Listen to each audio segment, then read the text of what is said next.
दर्शन किया शिव जी का, वर मांग ले तुझे क्या दूं। उसने कहा कुछ मत दो,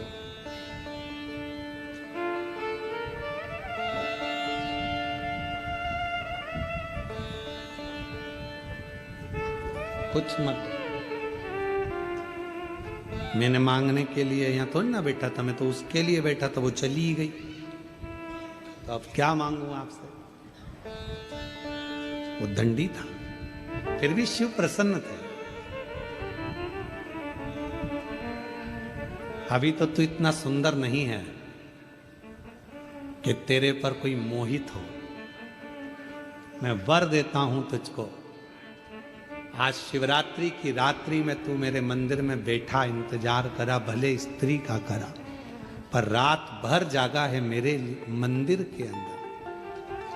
अगला जन्म बड़ा सुंदर बनेगा, राजा के घर में तेरा जन्म होगा, राजकुमार होगा। अभी तू उस स्त्री के लिए रात भर जगा है, तेरे लिए स्त्री रात भर जगेगी, तू क्या चिंता कर। ना सुंदर बना दूंगा तेरे को, इतना सुंदर। समय आया, दुस्साह के प्राण छूटे, शिव के धाम गया, वहां से चित्रअंगद राजा का बेटा विचित्र वीर के रूप में, उसका जो चित्रअंगद का बेटा था वो विचित्र वीर है। उसको पूर्व का स्मरण था कि मैं एक चंडाल का पुत्र था और शिवजी ने मुझे दर्शन दिया था, शंकर भगवान ने मुझे वर दिया था। बड़ा सुंदर बना विचित्र वीर, इतना सुंदर कि जो उसको देखता वो उसके ऊपर लोभित हो जाए, लोभित हो जाए। हम पहले भी कहे, आज फिर कहते हैं आपको, यदि भगवान शंकर की आराधना आप कर रहे हो तो आपको ब्यूटी पार्लर जाने की जरूरत नहीं पड़ेगी, आप सुंदर होते चले, आपके चेहरे पर स्वयं चमक आती चली जाएगी, आपको कहीं नहीं जाना पड़ेगा, कहीं नहीं।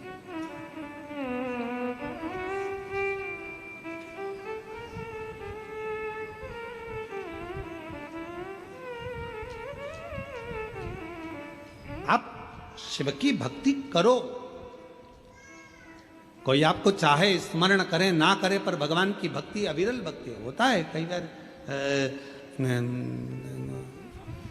एक चेला गुरुजी के पास गया, गुरुजी से कहा गुरुजी मुझे तुम्हारा फोटो चाहिए। गुरुजी ने कहा मेरे फोटो का क्या करेगा, मैं जिंदा हूं तो फोटो का क्या काम।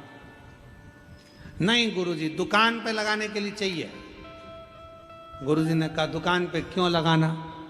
अरे गुरुजी, ग्राहक आते हैं तो उनके सामने कई बार कसम खाना पड़ती है, तो तुम्हारा फोटो लगा रहेगा तो हर कभी खा लूंगा। गुरुजी की कसम। गुरुजी बोले तेरे बाप की खा, तेरी माता की कसम खा, मेरी क्यों खाए उल्टा। अरे गुरुजी, अब पापा मम्मी की कसम नहीं खा सकता, वो मेरी कसम खाता हूँ, 2 बार खाई, उन्होंने मेरे को जूते से धो दिया, इसलिए पापा मम्मी की नहीं खाऊंगा, आपकी खा। विचित्र वीर बड़ा सुंदर था, बड़ा सुंदर। उसकी ओर सब आसक्त हो जाते थे सब। अब शिव आराधना नहीं भूला, उसको मालूम था जो मिला है ये उसकी कृपा से मिला। उसको इस चीज का भान हो गया था, ये मेरा नहीं है, ये सब शिव जी का दिया हुआ है, भगवान शंकर का दिया हुआ है, ये मेरा कुछ नहीं है। यहां मेरा अगर कुछ होता तो बात दूसरी, यहां तो मेरा है। उसकी विचित्र वीर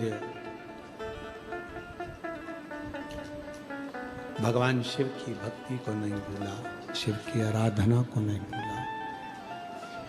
विचित्र वीर जो भगवान शंकर ने करुणा करी थी, दया करी थी, वो नहीं। और ऐसी कृपा विचित्र वीर शिव की आराधना में लगा रहता, भक्ति में लगा रहता। एक दिन अच्छा कर्म कर रहा था, श्रेष्ठ कर्म करते करते फिर शिवरात्रि पड़ गई, फिर शिव। और निवेदन करें, 12 महीने शिवरात्रि आती है, और 12 महीने शिवरात्रि आती है। आप भूलवश भी, अनायास भी अगर यदि शंकर भगवान को एक लोटा जल समर्पित कर रहे हो, आपको याद है नहीं है, स्मरण में है नहीं है, पता नहीं, पर मेरा शिव, मेरा शंकर, मेरा उघड़दानी, मेरा त्रिकालदर्शी, मेरा कैलाशी, मेरा अविनाशी शंकर करुणा जरूर करता, शिव कृपा जरूर। विचित्र वीर के प्राण छूटने का समय आया, शंकर भगवान उसको दर्शन देने के लिए फिर पहुंच गए। पूछा,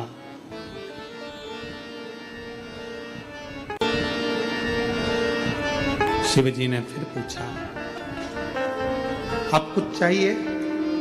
पहले तू दुस्साहा बना, एक चंडाल का बेटा, शिवरात्रि के दिन मंदिर तक पहुंचा, उसका फल तुझे ये मिला कि तू एक राजकुमार बन गया। आज राजकुमार बनने के बाद भी तेरे मन में कोई अभिलाषा हो, तूने आज फिर शिवरात्रि की रात्रि को मेरा मनन चिंतन भजन किया है, कुछ चाहिए हो तो बोल। अब बोला विचित्र वीर। विचित्र वीर ने कहा कि आपसे बस इतना वर चाहिए, मैं आपके द्वारा प्रकट होना चाहता हूं, मैं आपके द्वारा प्रकट होना चाहता हूं। मेरे द्वारा? बस अब इससे ज्यादा मुझे कुछ भी नहीं चाहिए। शिव जी ने कहा, तो चिंता मत कर, समय आएगा मैं तुझे प्रकट करूंगा अपने ही शरीर से। आपका बेटे की तरह, आपका गण बनकर आपका साथ रहना चाहता हूं, आपका रहना चाहता हूं। समय आया और जब माता सती जलकर भस्म हुई, दक्ष प्रजापति की यज्ञशाला को विध्वंस करने का जब समय आया, और जब विध्वंस करने का समय आया तो भगवान शंकर ने अपनी जटा से वीरभद्र को प्रकट करा।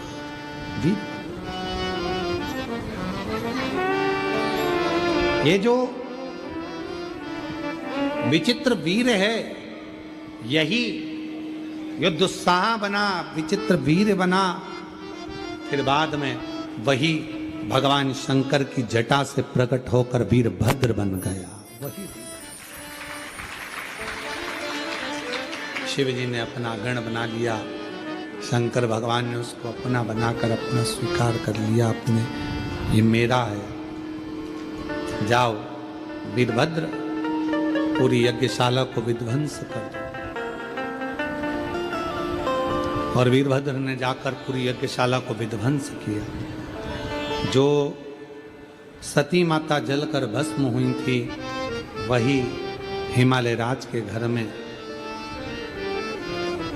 मैनावती जी के गर्भ से पार्वती के नाम से विख्यात हो गए। घोर तप माता पार्वती जी ने करा, और उस तप साधना से भगवान शिव उनको पति के रूप में मिले। भगवान देवाधिदेव महादेव माँ पार्वती जी के साथ पधार रहे हैं। जोरदार ताली बजाकर स्वागत करिए। सुंदर भगवान शंकर पार्वती मंगल विवाह हो रहा है। मुझे प्राप्त कर लेगा और उसकी जीवन सार्थक हो जाएगा। जिस दिन वह अच्छे गुरु की शरणागति में पहुंच गए। अब एक बात दतिया वाले उतार कर रखिएगा अपने अंदर कि असली गुरु की शरणागति कैसे है। हम असली गुरु ढूंढने के लिए कहां जाएं? असली गुरु की शरणागति कैसी होती है? असली गुरु को हम ढूंढने के लिए कैसे जाएं? असली गुरु के पास हम पहुंचे तो पहुंचे कैसे? एलईडी चालू करिए। एलईडी वाले जहां कहीं बैठे हों, एलईडी चालू करिए। सब दूर की एलईडी बंद पड़ी है। असली गुरु की शरणागति कैसे? भगवान शिव ने कहा, पार्वती, असली गुरु से मतलब यह होता है कि जो आपको सतमार्ग की ओर लेकर जाए। असली गुरु वो नहीं होता कि आपको ये कह दे कि आप धनपति बन जाओ या करोड़पति बन जाओ या सत्तापति बन जाओ या वैभवपति बन जाओ, या आपके पास में बहुत सारा धन आ जाए, वैभव आ जाए, सत्ता आ जाए, दौलत आ जाए, धन आ जाए। असली गुरु जो होगा वो आपको कहेगा कि आप जितना भगवान की भक्ति में रमोगे, आप जितना भगवान के भजन में रमोगे, आप जितना शंकर के मंदिर जाओगे, आप जितना भगवान की स्तुति करोगे, आप भगवान के करीब में भी जाते चले जाओगे और तुम्हारे घर में अपने आप वैभव बढ़ता चले जाएगा। आपको ढूंढना नहीं पड़ेगा। धन ढूंढने के लिए, पैसा ढूंढने के लिए, सत्ता ढूंढने के लिए, संपदा ढूंढने के लिए आपको कहीं जाने की जरूरत नहीं पड़ेगी।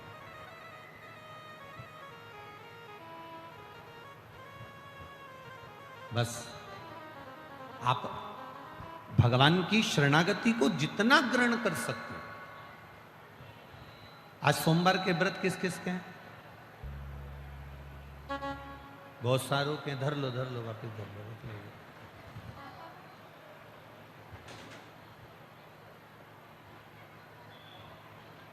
किस लिए करें हैं? कि भगवान हमारा कोई कार्य सफल कर दे, उसके लिए ना।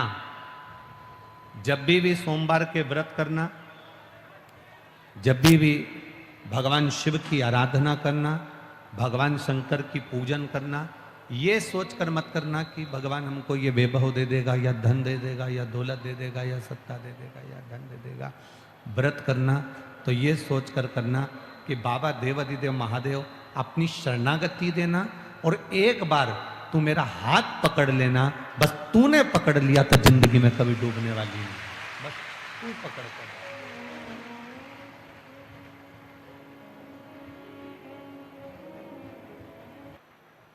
कुष्मांड ऋषि का पुत्र मंडप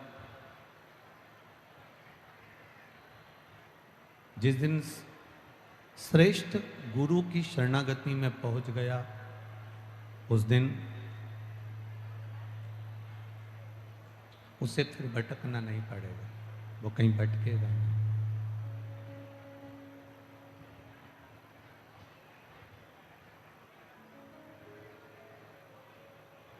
आज मंडप ने अपने मित्रों का साथ पकड़ा,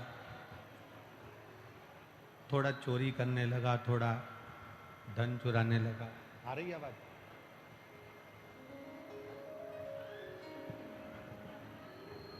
थोड़ा चोरी करने लगा, थोड़ा धन चुराने लगा। चोरी करते करते, धन चुराते चुराते एक बार बहुत सारा धन उनके पास में एकत्रित हो गया।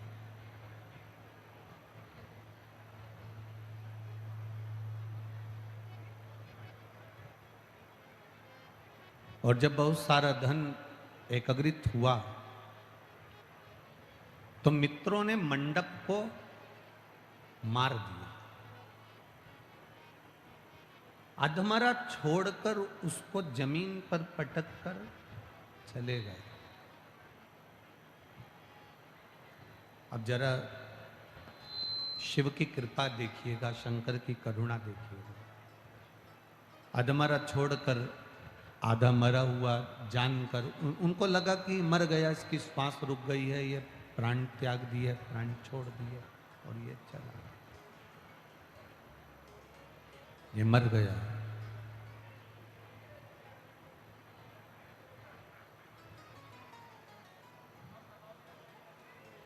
कुछ समय निकला, मंडप को होश आया, उठा। उसको लगा मेरे पिताजी हमेशा कहते थे, मेरे पिताजी बोलते थे कि बेटा इधर मत जाओ, ये गलत मार्ग है, तुम्हारे मित्र ठीक नहीं है, दोस्त ठीक नहीं है, ये मार्ग अच्छा नहीं है, मत जाओ। पर वो मानता ही नहीं। आज मंडप के मन में आया कि अगर मैं घर जाता हूँ और पिताजी से कहूँगा कि मेरे दोस्तों ने, जिन दोस्तों के लिए मैंने घर त्यागा था, जिन दोस्तों के लिए मैंने घर छोड़ दिया था, जिन दोस्तों के लिए मैं चोरी करता था, जिन दोस्तों के लिए मैंने धन एकत्रित किया, आज उन दोस्तों ने ही मुझे मार डाला, आज हमारा छोड़ कर चले गए। अगर मैं घर जाता हूँ और घर जाकर ये बात कहता हूँ तो ठीक नहीं है।